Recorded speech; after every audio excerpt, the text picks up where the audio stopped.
Welcome to Loco Gringo, Mexico, the place where we transform a tourist into a traveler, because you deserve to see more of the world than just what's in a guidebook.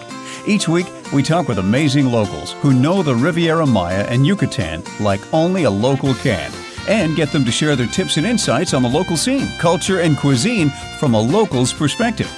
So, pour yourself a margarita, grab a comfy chair, and let's get the show going. Hola, everybody. This is Loco Gringo, Mexico, and I'm your host, Kay Walton. Well, today we're going to be talking to a travel blogger who has a mindset for travel, a mindset for life, and his heart is here in Mexico. So we're going to be talking today with Craig Zabransky. He runs a travel blogging website, StayAdventurous.com. He's also a contributor to allaboutmexico.com, an accomplished photographer, as well as an ambassador for Mexico Today. So without further ado, let's get into a nice little conversation here with Craig.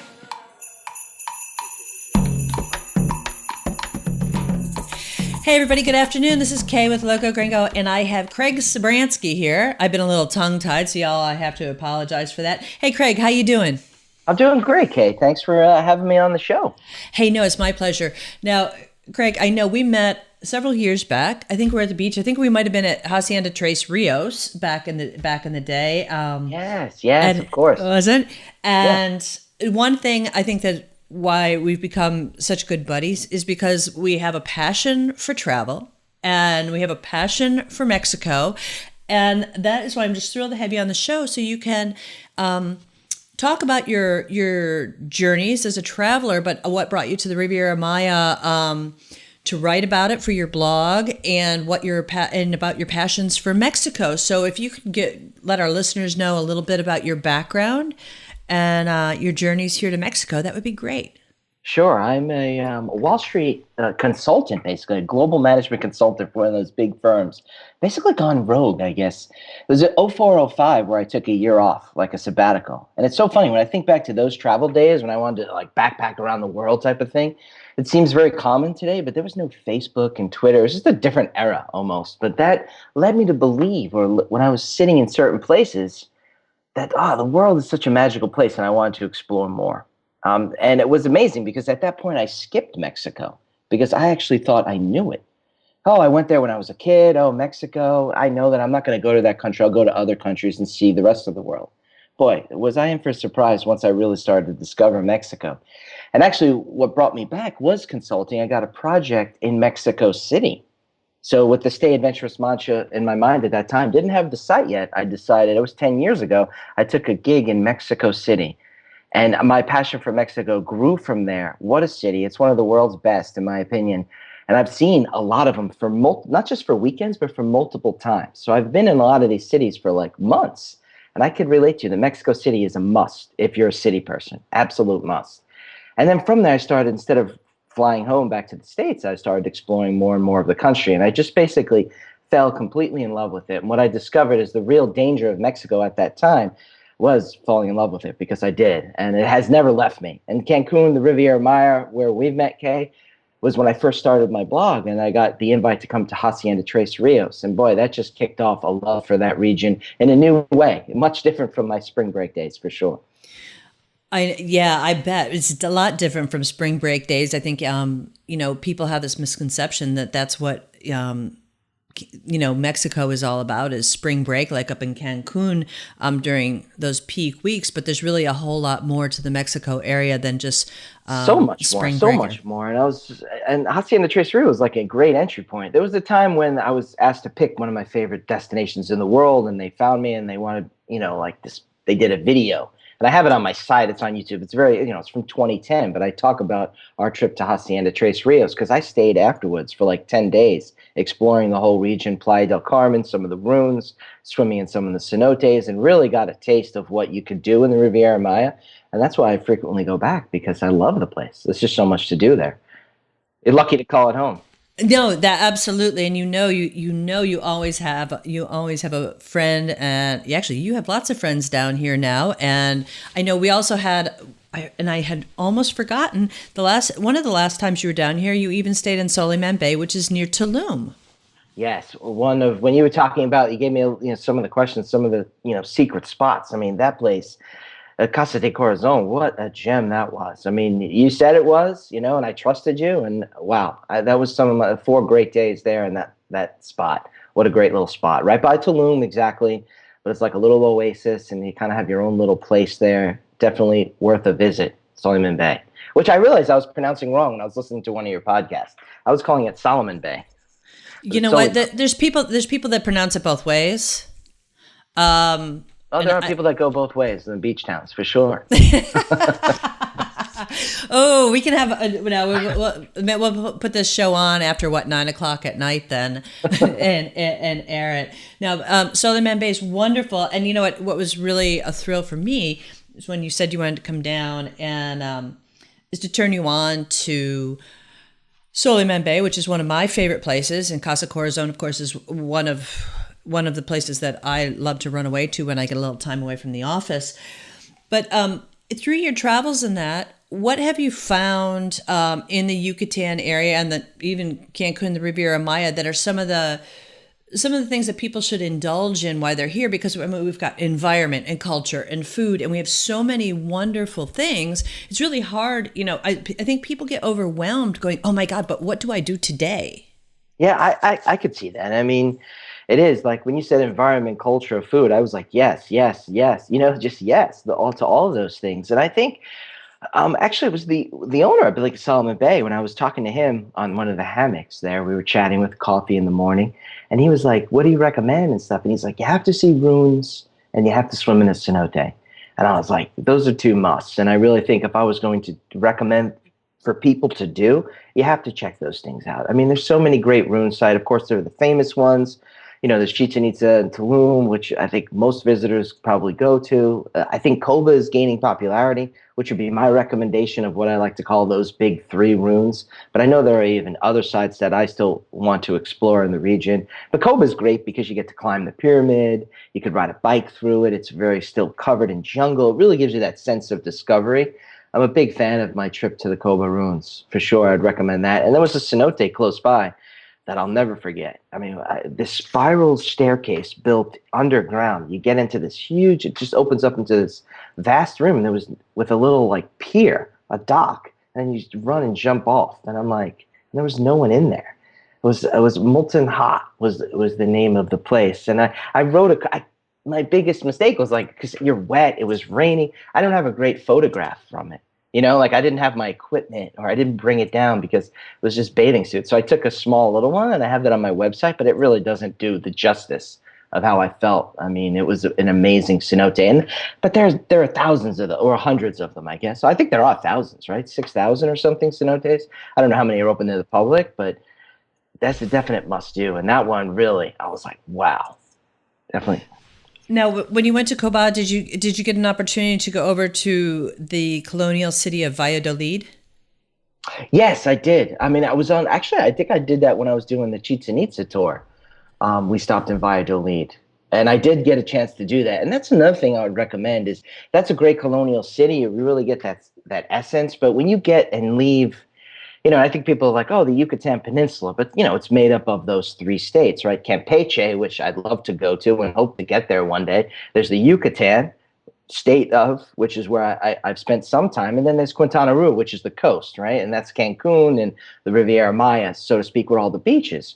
But the state of Yucatan, I want to explore more too. And I only got a chance to visit, a couple of these haciendas. I'm like, these things are gorgeous. And it's just kind of like a totally different vacation. Going to the city of Merida too. Like it's so different from a Cancun or a beach holiday, but it's colonial era. And it's just a wonderful place to go. It's a great place to visit. I know I did a podcast on the Yucatan too from my experience there. And I just thirst for more activities like that. So I know there's just so much to do on a trip there. I could see why people go back and back again. And we find that a lot with our guests, and I'm sure you've heard from other people you've talked to, is that they keep returning back to the area, and they may make their home base be the beach, but then they venture off for day trips, whether it's going to Chichen Itza or Valladolid. And more we're getting people requesting places like Merida, Rio Lagartos, which is up. Right. It's another biosphere up the top of the Yucatan Peninsula. But there's more people who are coming back, and they just have a hunger for more because they've gotten that taste of the environment and the culture and the people, and they really want to keep that level of exploration and discovery happening for them. Yeah, Rio Lagartos are all the flamingos. I mean, you see the images, but when you get a chance to go up there, and I went right by Celestune, which I think is a park there too. And I mean, just seeing them all in the natural environment was amazing. And you get a chance to do that. It's wonderful. And I think what's great about Cancun and flying in and out of there is there's so much accessibility to the airport and from all over. So many flights coming in. But each time you go to that region, your trip could be a little different. And I really believe this region's a great entry point, I would say, for discovering more of Mexico or understanding Mexico. It offers so many things that you could do, the culture aspects, the environmental aspects, or just hang out at the beach or do them all in one trip, right? I mean, I think that's the thing. But you get an entry, and it's kind of like, I don't want to call it a safer place because I really believe Mexico is relatively safe, but I think it's a safer pick as a destination. And then they're like, wow, I really like this Mexico. And then people might explore other areas beyond going deep into the Yucatan. And then, of course, where I fell in love with all of Mexico. I mean, there's just so much to see and do in that country. It's so diverse. It basically has everything that you'd want to do. And it's so amazing because I was like, oh, I know Mexico. I'll skip it when I did my around the world type trip so many years ago. But I discovered I didn't know anything. Well, as you point out, with Cancun being maybe more user-friendly, especially for people who don't speak English, is that they can come and experience Mexico and see that you don't have to be fluent in Spanish.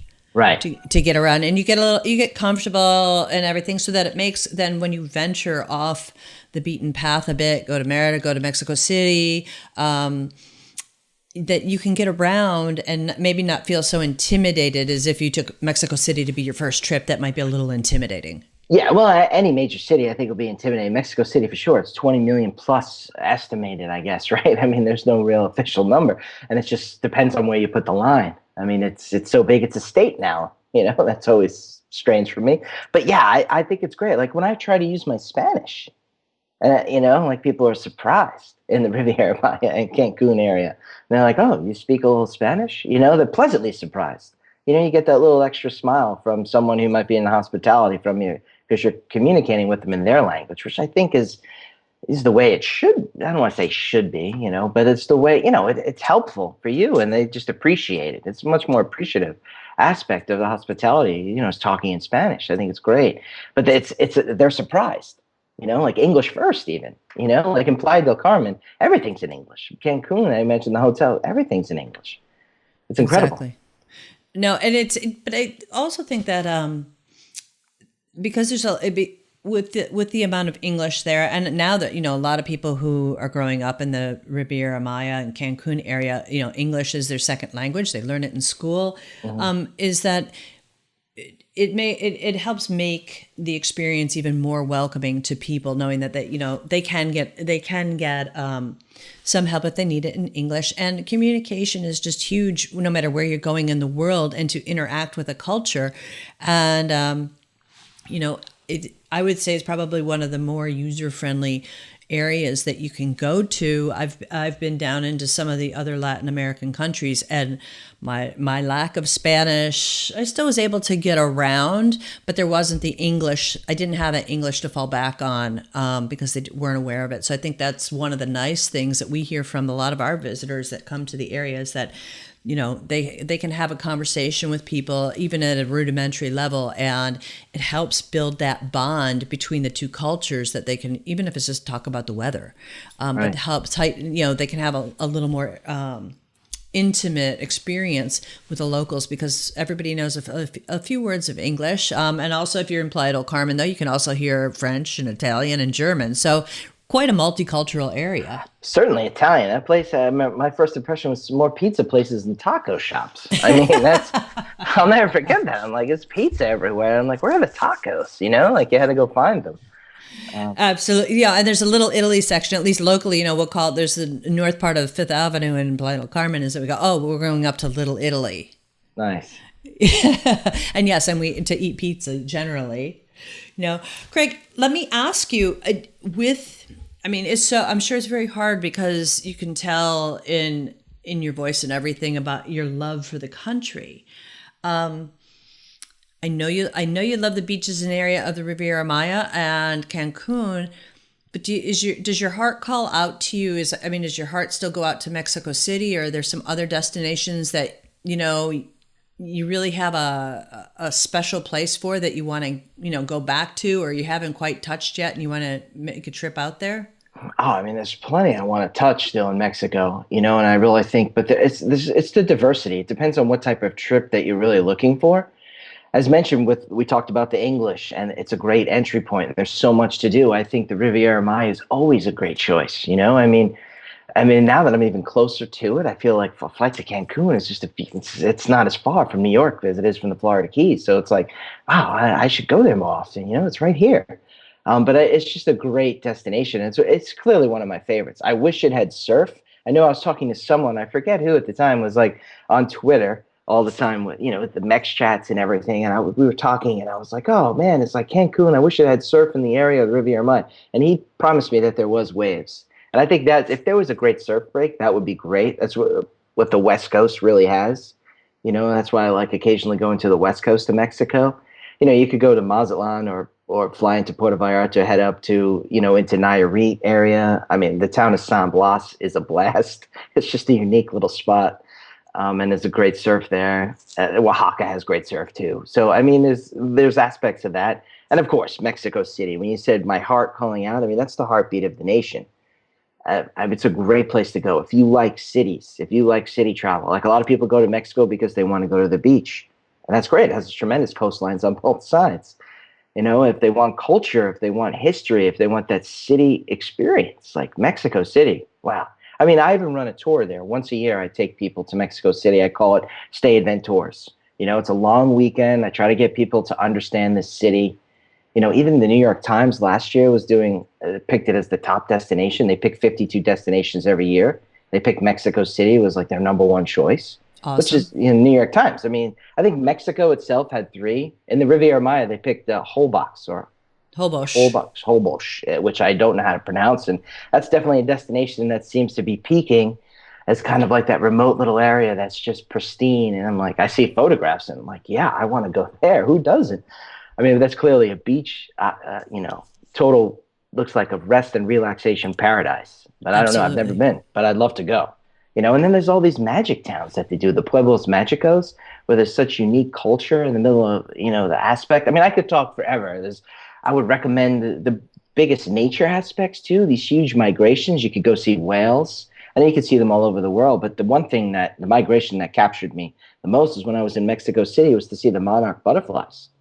Oh my God. I've never seen that. It was cool, huh? It was amazing. It was probably the biggest natural, like when I think of all the things that I've had been blessed with the opportunity to see, the northern lights, the whales in the water, like all these wonderful destinations, like to go there and have the opportunity to see that and those butterflies in the tree and hear them and just see the entire forest like orange coated and then see them flying around it was unreal. It was just such a magical moment. And I did it way before blogging, way before I had cameras. I just hiked up there and saw it. And I guess maybe it was 10 years ago. So every year I'm always like, oh God, they can't log that area. Like people have to go there. And they had the movie that came out. It's just Mexico's blessed with so much. And when you really start to uncover it, you realize how much more there is to see. And you can spend a lifetime in that country alone, no doubt. Oh, I totally agree. I from the Twitter event that you host, Mex Chat, and that's on Mondays. That's once every month. The third Monday of the month. The second Monday of the month. Second Monday. We usually do 1 p.m. Eastern time. I know there are times when we don't agree on when to switch to clocks and stuff like that between the U.S. and Mexico. So there's always conversation about it. But if you look up the hashtag Mex Chat, and this, we're always talking about a new topic every month.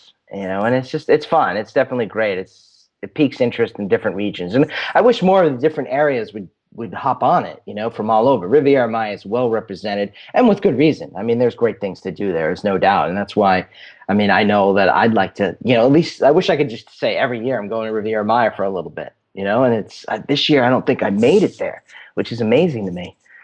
Because my last trip, I think, was last November. I was just looking at it was for a Mex chat, but I was coming in from something too. Oh, I did my trip to Mexico City, and then I went into Riviera Maya. That's Oh, what I that's did. right. I was at that Mex Yeah. Chat. It was at one of the Yes. hotels Yeah. in Playa. Yeah. Yes, it was. Well, Right. what I was with Mex Chat, the one thing, and we get on this hour-long chat back and forth on Twitter and talk about all great things about Mexico, and there's some targeted questions. But the one thing invariably that comes up, no matter what the topic, is food. Oh, of course. Of course, of course. So with that, I'm going to ask, do you have some recommendations since you've been through the country and you've been to the Yucatan area? What are some of your favorite dishes and that you would encourage people to try when they're here? Well, I can't go to Mexico without having a tacos al pastor. Like I just can't. I mean, it's a must-have, and that's what I was looking for when I found pizza shop after pizza shop when I was walking La Quinta, and then people put me in the right direction. But I mean, that's just a must-have. It's those tacos, and it really tacos. I think it really changes the way that you think and believe tacos. At least from my upbringing, of what I thought a taco was to what it really could be. And I think pastor is something that I always have to have. I think when you're in the Yucatan, I'm not going to pronounce this right, but it was it's the pibil, like that pork and how they mix that. I mean, it's just magic. I mean, it's delicious. I mean, people say, I know someone, I remember meeting a girl there for a while. We were chatting on, she was working within the tourism industry, and she said when she moved there, she gained 10 pounds because just of that dish alone. She had to have it all the time from Mexico City. And I was just like, wow, I can see that. For our listeners, pibil is cochinita pibil, and it's a lot of times it's made on Sundays, but it's equivalent to like a pulled pork. With achiote and onions and everything. And it's absolutely delicious. It's delicious in tacos. However, it may not be the most heart-healthy meal, but it's certainly delicious. It's definitely one thing you have to try once there. And I avoided saying cochinita because I knew I wasn't going to say that word right. That's just pibil. That's all usually I know it as. And I'm like, I see it. I'm like, on the menu, it's great. I think if I was in the Yucatan, I would look for seafood too, because you're right on the coast. There's usually a lot of great creations there. I don't know any dishes like come speak to mind, but I would always order something, fresh from the area that you're in. And I know the restaurants are always changing, or every time I go to Playa del Carmen, all the different restaurants seem to be there's a new one, there's a new thing or something. So it seems like there's like a vibrant restaurant scene in that area. And what was interesting is a lot of times people go to these regions is like it's all inclusive, right? Many of the resorts are all inclusive. And one of the things I mentioned actually in the one podcast I did about Playa del Carmen is my cousin goes to Mexico a lot. And we talk, and he was mentioning how beautiful the resort was. Yeah, and it was, I'm sure it was. But the story he told me the most is when he hopped outside the walls and spent an entire day in Playa del Carmen. And he walked around and he explained what was going on and how much he liked it and tried this kind of food. And, and that's just, I think what's great about that town itself is just like there's the avenues and the opportunities to do stuff like that and to eat different things, and to try different restaurants and escape the aspect of the all-inclusive resort, which has its place. I mean, it's very enjoyable from time. But, if you could combine that with something else, the Riviera Maya, as Kay, offers so much to all types of travelers. Absolutely. And I think that it really enhances a trip to be able to get out and walk around and, have tacos. Now we have microbrews. So, beer lovers, you can, instead of getting whatever's they're pouring off tap at a resort, you can go and try some of the local microbrews and everything. And it's just, it can only enhance an experience. And it's better to go and see what's there than to, sit by the pool. And I have sat by the pool and it's all well and good, but I'd love getting out.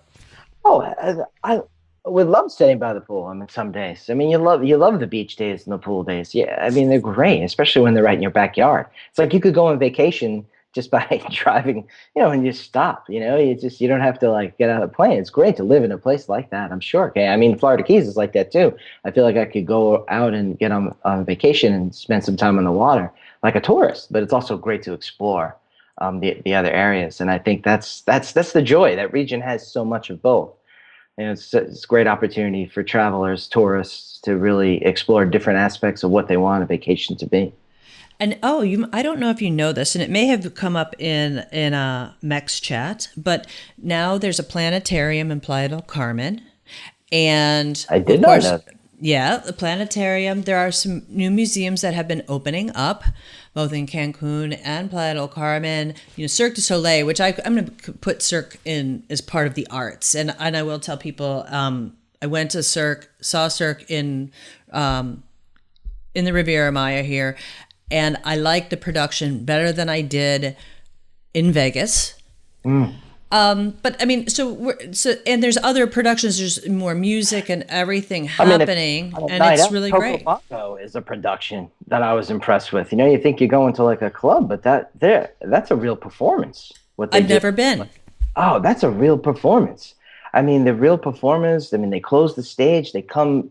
I remember there was a Broadway show that couldn't figure out how to get people to fly across the stage. I don't recall. I think it was U2 was doing it. Maybe it was Batman or something was happening in Broadway, and they couldn't get it down. But I remember going to Mexico, and they were flying all over the place. Spider-Man. I think it was Spider-Man, actually. That's what it was. Spider-Man was coming down from the ceiling. They do songs from different eras. The dancing. You could just get a seat on the side. I mean, because it happens late at night, but it was just such, they're always saying, oh, you got to go, you got to go. So one time I actually did go. I was like, wow, I could see why you got to go. It's a show. It's a performance more than anything. It's definitely something that surprised me. It wasn't exactly what I was expecting, but it was definitely worth it. I may have to check it out. I'll have to take a nap before, but I'll have to go check it out. You do that. But it's really cool as the area has grown on the diversity that we have. I mean, we've always been very heavily focused on nature, which is fabulous, and now we see, and the food in Mexico, always fabulous. UNESCO even touts Mexican food now as one of our assets as a heritage. Yeah, heritage. But deserving now, so, if you ask me. Absolutely. And now with more of the culture and the arts coming to the coastline, I think it just offers something for everyone, and definitely you cannot get it all done in one trip. No, you can't. I mean, I think there's so much more I have to do. I've never been to all those underwater caves that I've always wanted to go to. And I get the name of Rio Secreto. I've never been. I've never gone, and I have to go. And the next time, I'm like making sure, like that's almost the reason to fly there, because I hear such amazing things about that place. And not all the cenote is great, but I'm like, I really want to try that one. I really want to get in there. No, Rio Secreto is fabulous, and let us know if you don't have some connections there. I can, Paulina, our concierge, can certainly help you out on that, Craig. But it's Sure. To get into these underwater caves, such as Rio Secreto or Dos Ojos and things, is just an experience you can't have just anywhere. It's very unique to the area, and since that used to be, it is the aqua for our underwater freshwater system and everything. But to be in these caves with the stalagmites and stalactites and everything, it's awe-inspiring. It is. It's definitely, you go back to the ruins and cenotes, and it's kind of, I guess, the underwater rivers, like this, it's the water system with cenotes too. It's a must. It's a must. I mean, yes, it's a must. I agree. I could just say it's a must. You have to go, but really, after you go, you realize just how special it is too. It has that little bit of a sacred feeling in a way, with the Mayan history in the past, and it's just a cleansing feeling, and it's so clear. I remember the phrase that you used, clear as gin. That's the first time I heard it, because I didn't, scuba diving, and I was just like, wow, that's interesting. And I remember I credit that to you, because I use it now. Thanks. I learned it from you. Oh, thanks. Well, and I'm a gin drinker, so a cave diver and a gin drinker, not at the same time, but no, it's an absolute fabulous experience. I have to say, I went to one cenote. There was someone who took me to this private cenote. It's not open to the public, and there was legend. The Paddler twins, and I'm sure that there's going to be some listeners who are going to be able to quote the history chapter and verse and go, you were not accurate. But anyways, there was always it was the entrance to the underworld. and that the ancient mind would paddle into these underground rivers. Well, I was at this one cenote, and if you were to come up out of the water, there were carvings, ancient Mayan carvings, of what looked to be smiley faces on the fronts of these steps. And there was a stela that was against the wall, and this is a little cave. And it kind of always was, I always kind of thought, well, maybe they were just like, hey, you're, welcome to our area or something like that. But it was just so interesting to see these steps that had been carved out by hand with these little smiley faces all over them. I've never seen anything like it anywhere else. I mean, you made it, and be happy, right? You got there. There you go. Yeah, you are here. You've arrived. But no, the cenotes offer an insight and a bit of a sacredness, because you're really kind of getting close to some of the basics that have helped the Riviera Maya develop that Mayan culture, which is just the foundation of everything here. And Mexicans, I don't want to do time on everybody's culture, but it's really a treat when you visit here to go to the cenotes and to have that type of experience. Craig, I want to ask you, any place in particular you want to just tell people and say, hey, if you're going, I've been here, you got to do this. We hit Coba, Rio Secreto, we know is on your bucket list. We'll help you with that one. But any other last minute things that you want to share and say, do this? I would think there's one beach that I went to, and of course there's so many beaches, but it was called Xpuha. Xpuha. And I was just like, I think it was like, someone's like, oh yeah, that's where they filmed the Corona commercials, that perfect beach commercial. True or not, whatever, but it felt like it. Like that was the beach. And it's just kind of a little bit off the path, because you go and you see this little sign off the main road, which I guess is 307. And it's like a little sign. You're like, turn here, and you go down this dirt road, and you're like, am I going the right way? And then you get to like this guard booth, and you're like, and they're charging you like 50 pesos for entry or something. Who knows what the price is now? But I think that's what it was then. And then there's like these two little beach clubs, and the beach is just gorgeous, And it was just like, those are the little things that I'm so appreciative that you could still get a chance to do when you visit a place like this. It's not all the beaches, or you have to be in a really super nice hotel, or it's just. That was just a special day that, it's kind of like a little road trip to a beach, and it was nice. I really enjoyed it. And I would recommend that as kind of like a beach getaway. Oh, no, absolutely a great call for sure. And next time you come down, we'll have to take you another little beach you may not know about is Escasel. I don't know, no. That's near Xel-Há. So we'll just put that one. We'll have to put that on the list. And next time you come down, we're going to do it. I'm going to kidnap you. I mean, yeah, it's a joke, everybody. I'm going to kidnap you, Craig, and we're going to go to Escasel. Great choice there. It definitely got people's attention. That's for sure. Well, there you go. Yeah. Anyways, I'll get you out, and we'll go do a day at the beach somewhere where you haven't been, and turn you on to that. Solomon Bay is a great little spot too. You could stay too. I know we talked about that earlier, but I was a really big fan of the places that are there. For sure, that was a nice little spot. And did you get down to Chimico's at the end of the bay? I think that's where they have the breakfast in the morning. Is that right? Well, the Chimico's is the one where the Mayan women are cooking in the little hut there on the south end of the bay. If you were to walk to the bay towards Tulum. Oh no, I don't think I walked all the way down that far for food. No, I think it was something that you mentioned to do, and I didn't get a chance to do it because it was one day left or something like that. Yes. I mean, next time, I guess that's on the list too, right? Yeah. No, you must have had breakfast at Yashita Hotel. I think so. I think actually just used the kitchen mostly for breakfast, actually. And then went to Tulum for like a meal, and then came back and had dinner on the beach. I did a lot of went shopping, which I thought is always a great way to explore a region.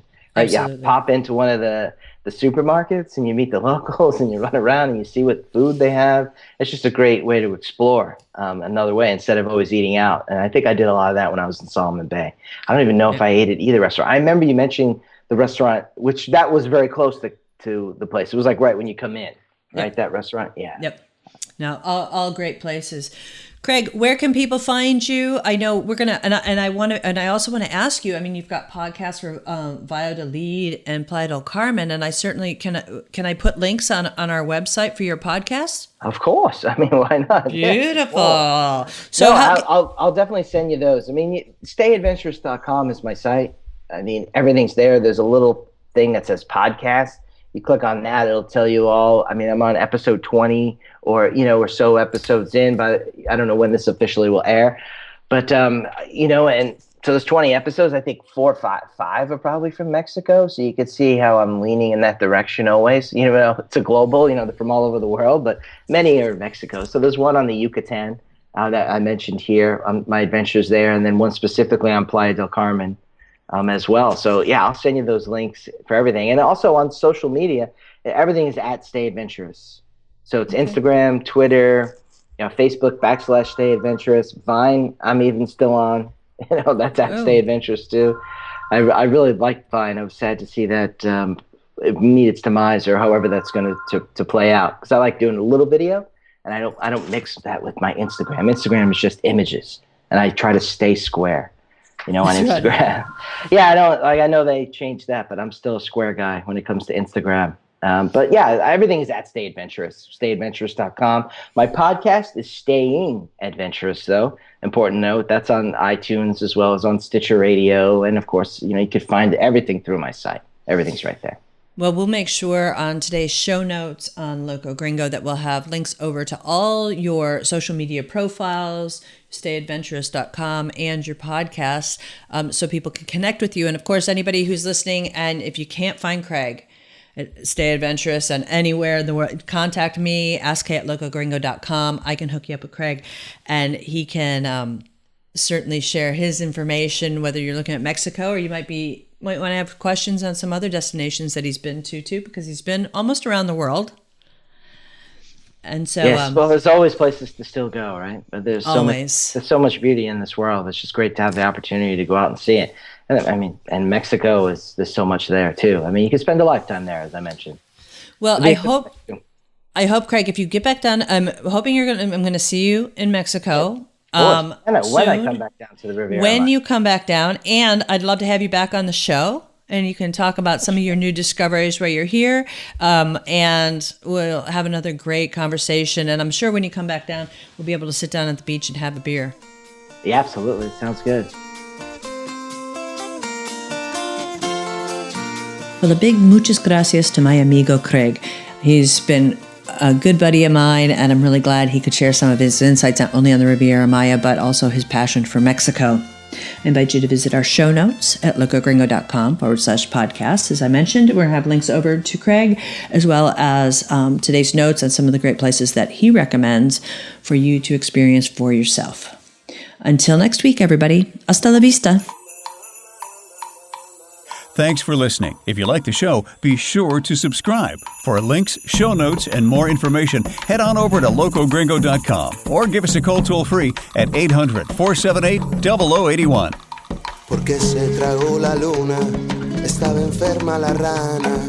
Su madre soba que soba, dedos de pluma la panza.